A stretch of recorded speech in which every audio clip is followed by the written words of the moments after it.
messieurs, bonsoir. Voici les titres de ce 20h. Fin de la visite de Barack Obama. Le président américain a quitté ce matin le territoire sénégalais accompagné par son homologue Macky Sall.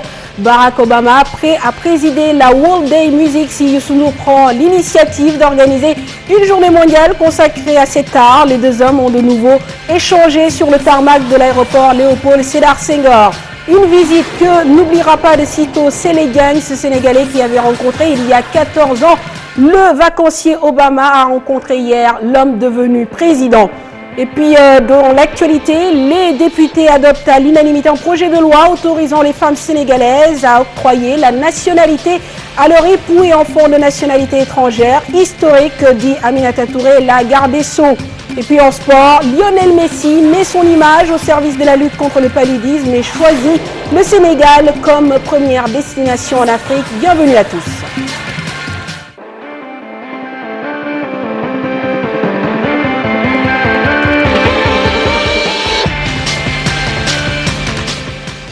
Mesdames, Messieurs, merci de votre fidélité. Le président américain a quitté le sol sénégalais ce matin au bout d'une visite de 3 jours accompagné par son homologue sénégalais. Retour en image sur les temps forts de ce départ. Daniel Diouf, Khalindiaï.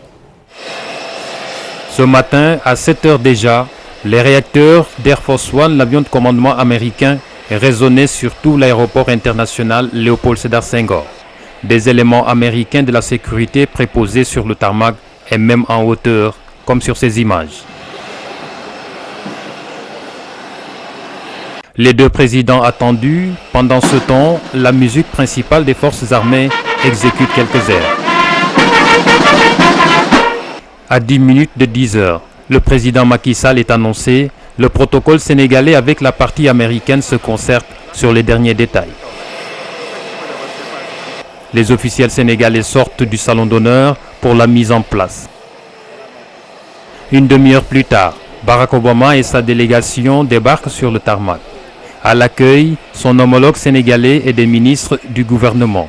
Encore une image frappante, cette longue poignée de main avec le ministre sénégalais du tourisme et des loisirs.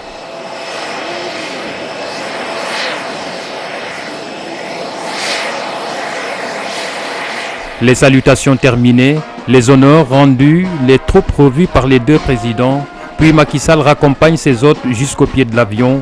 C'est les dernières embrassades. La famille Obama arpente les marches d'Air Force One. En petit au revoir, l'avion de commandement prend les airs. Destination, l'Afrique du Sud. Macky Sall, heureux évidemment d'avoir accueilli le président américain, est revenu sur les échanges qu'il a eus avec son homologue, tout en remerciant le peuple sénégalais. Nous écoutons Macky Sall. Cette visite permettra au départ du président Obama de repositionner encore le Sénégal plus que par le passé sur, en tout cas, la terre africaine comme un pays digne de confiance où nous pouvons développer de l'investissement privé et c'est l'investissement qui crée l'emploi. Donc ce que nous faisons, c'est surtout pour la jeunesse de ce pays. Mais nous devons de notre côté, et le gouvernement doit accélérer le rythme des réformes qui tendent à faciliter le développement de l'investissement. C'est cela l'enjeu fondamental, en plus des aspects sécuritaires et stratégiques. Nous avons parlé aussi de coopération bilatérale, de l'AGOA et des mesures que les États-Unis doivent prendre pour faciliter encore l'accès de nos produits à leur marché, mais également des efforts que nous devons faire pour que nos produits puissent accéder au marché américain. Encore une chaleureuse poignée de main entre le président américain et Youssou N'Dour ce matin sur le tarmac de l'aéroport Léopold Sédar Senghor. Le président américain a d'ailleurs proposé à l'artiste d'envisager une journée mondiale consacrée à la musique. Barack Obama se dit prêt à présider la World Day Music. C'est ce que nous dit le ministre du Tourisme au micro de Daniel Diouf et Khalindiaï. Nous avons pensé qu'il fallait une grande journée pour la World Music à Washington, présidée par lui. il est d'accord sur le principe et il nous demande de... Il semble que vous l'avez fait danser, vous et Bama. Oui, hier, ça s'est très bien passé. Il a dansé, vous savez, bon voilà, lui, il adore la musique aussi et je pense qu'il a bougé vraiment bien hier. Et ce qui est extraordinaire, c'est que bon, c'est quelqu'un qui pense à ce que nous faisons et ça, c'est important. Si le président américain a bougé, c'est parce qu'il a eu droit à un dîner-spectacle, une prestation co-animée par Youssou N'Dour et Baaba Maal pour l'artiste et ministre du Tourisme. Cette prestation devant le président de la première puissance mondiale constitue une vitrine touristique pour le Sénégal. Hier, après le dîner, je suis allé chez moi, je zappais. J'ai vu l'image du Sénégal partout dans le monde. Déjà, rien que cela, avec le président Macky Sall et lui-même, Gorée, et je pense que le Sénégal a été vu énormément hier. Donc, vous voyez déjà, rien que l'image. Et je pense que cette visite va être une visite historique, ça c'est sûr.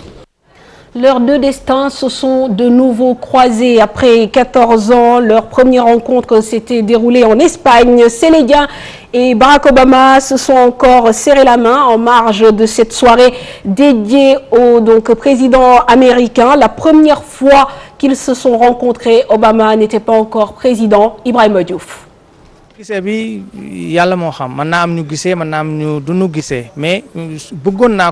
Son rêve se réalise, Sénégal rencontre pour la deuxième fois Barack Obama. 14 ans après, le deuxième face-à-face a eu lieu à Dakar. C'est à l'occasion de la visite du président américain.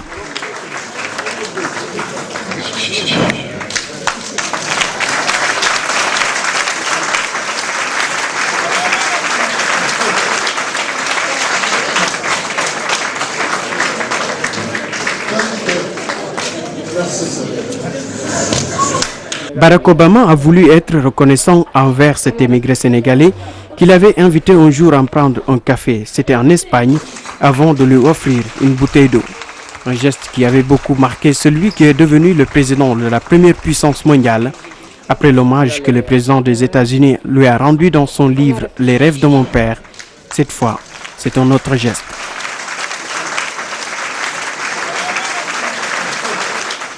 Barack Obama qui a donc quitté Dakar à la mi-journée, direction l'Afrique du Sud. Un ouf de soulagement pour les résidents et travailleurs des Almadies, jusqu'ici soumis à des restrictions.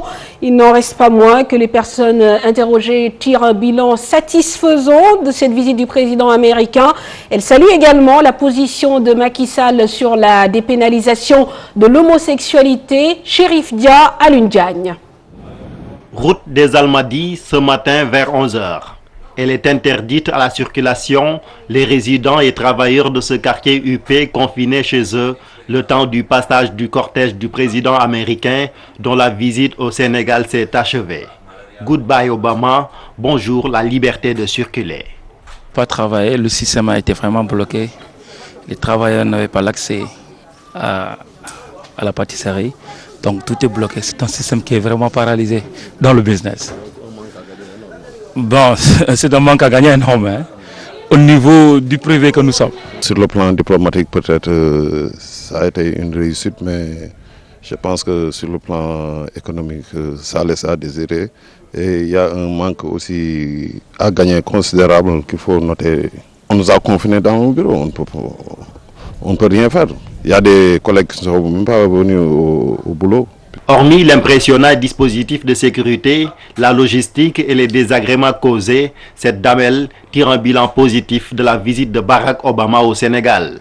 En fait, c'est tout à fait normal. Pour des raisons de sécurité, c'est le contexte du moment qui l'oblige. C'est tout à fait normal. Je n'y vois pas d'inconvénient.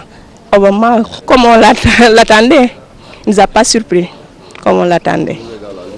Toujours égal à lui-même, toujours égal à lui. Très attachée aux valeurs religieuses, notre interlocutrice salue la position ferme du président Macky Sall au sujet de la dépénalisation de l'homosexualité. Je suis fière de mon président. Une fois encore, il a montré en fait qu'il est à la hauteur. Oui, sur son discours ou sa position par rapport à l'homosexualité, c'est surtout par rapport à ça. Le très sympathique Barack Obama a quitté Dakar pour l'Afrique du Sud à bord de son Air Force One. La vie peut maintenant reprendre son cours à Dakar. Et au terme justement de cette visite, l'ambassadeur des États-Unis au Sénégal a rendu un vibrant hommage au peuple sénégalais avec une attention particulière pour les habitants de l'île de Gorée. Lewis Lukens saluant leur patience et leur compréhension. Il est au micro de Daniel Diouf. Je suis très fier de tout le monde qui a travaillé beaucoup pour cette visite. Je voudrais surtout remercier tous les Sénégalais, surtout les résidents de Dakar et Gorée pour leur patience et pour l'accueil très chaleureux qu'ils ont montré pour notre président. Il était très heureux avec sa visite ici. Merci beaucoup.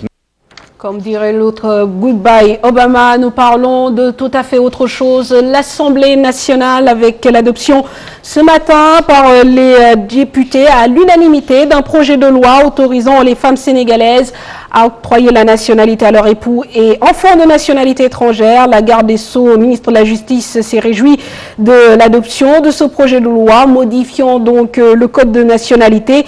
C'est historique, juge donc Aminata Touré. Et puis en marge du vote de ce projet de loi, Aminata Touré a confié et confirmé la mise en place par le gouvernement d'une commission d'indemnisation des victimes des violences préélectorales en 2012, mais aussi des personnes blessées dans ces violences logées. Cette commission à la primature, selon donc la ministre, il y a exactement 8 victimes, mais également des personnes blessées qu'il faudrait prendre en compte dans ces procédures d'indemnisation. Nous parlons à présent éducation, démarrage ce vendredi des examens de l'entrée en 6e. Serigne Mbaye Thiam et les syndicats en profitent pour donc fumer le calumet de la paix. Les enseignants menacés de boycotter les examens et de ne pas communiquer les notes après correction. Le ministre de l'Éducation nationale annonce avoir trouvé un compromis avec les syndicats, ce à l'occasion d'une tournée dans les centres d'examen. Reportage Aminata Mbaresso à Diandiaï. Le ministre de l'Éducation nationale en compagnie des syndicats d'enseignants pour une tournée dans les centres d'examen de l'entrée en 6e, un signe que les deux parties ont enterré la hache de guerre. Le président Obama vient de quitter notre pays. Au cours de son séjour, il a d'une certaine façon loué le génie de notre pays, le génie de notre peuple. Et je pense que c'est ce génie qui est apparu pour un dénouement de la crise qu'on avait des difficultés et qui a permis à toute la communauté éducative de se retrouver pour aujourd'hui rassurer tous les parents d'élèves. La preuve que nous sommes dans une famille. Ce système nous appartient à nous tous. On ne pouvait pas imaginer une tournée des différents centres organisée uniquement entre le ministère et ses services centraux. Nous autres syndicats d'enseignants, comme nous tenons toujours à le dire et à le préciser, nous sommes là pour les enseignants. Une réconciliation qui intervient dans un contexte particulier. L'édition 2013 de l'entrée en 6e correspond à la première évaluation avec le nouveau curriculum de l'éducation de base après 6 ans d'expérimentation. On a fait production d'écrit, études de langue et arts plastiques. C'était facile et c'était pas difficile. Et pour le premier jour d'évaluation, les écoliers jugent les sujets abordables. Autant on insistait plus sur les connaissances et les contenus que sur les aptitudes, les capacités, les compétences et les attitudes à installer chez l'enfant. Pour cette année, près de 227 400 élèves cherchent leur premier diplôme scolaire. Et dans les centres visités, les présidents de jury rassurent.